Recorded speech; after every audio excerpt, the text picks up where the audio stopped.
Hello বন্ধুরা, প্রায় ৯ বছর পর আবারও একসাথে নতুন ধারাবাহিকে ফিরছে এক সময়ের তুমুল জনপ্রিয় জুটি। আজ থেকে ৯-১০ বছর আগে স্টার জলসায় এমন কিছু ধারাবাহিক সম্প্রচার হয়েছিল যেগুলো এখনও পর্যন্ত দর্শকদের মনে জায়গা করে আছে।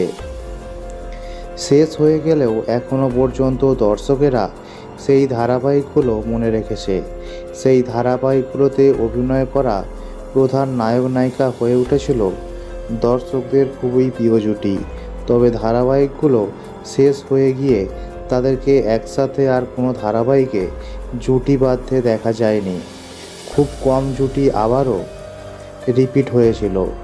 তারই মধ্যে স্টার জলসার এক জনপ্রিয় জুটি ছিল ঈশান পিঙ্কু অর্থাৎ আজ হারি কাল ভাব ধারাবাহিকের প্রধান নায়ক নায়িকা। ঈশানের ভূমিকায় দেখা গিয়েছিল অভিনেতা সৌরভ চক্রবর্তীকে এবং পিকুর ভূমিকায় দেখা গিয়েছিল অভিনেত্রী শ্রীপর্ণা রায়কে।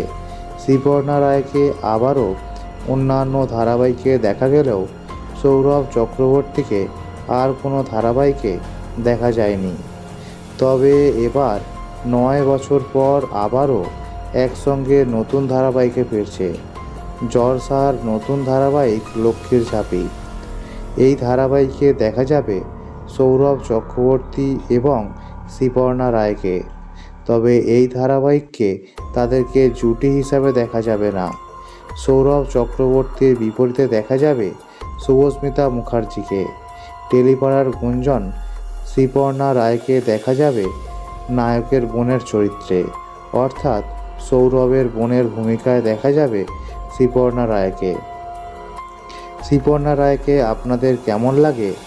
তাকে জলসার আপকামিং নতুন ধারাবাহিক লক্ষ্মীর ঝাঁপিতে দেখার জন্য আপনারা কতটা এক্সাইটেড কমেন্টে জানাবেন। ভিডিওটি ভালো লাগলে লাইক করবেন, শেয়ার করবেন কাছের বন্ধুদের সঙ্গে, আর এমনই ভিডিও দেখার জন্য চ্যানেলটিকে সাবস্ক্রাইব করে রাখবেন।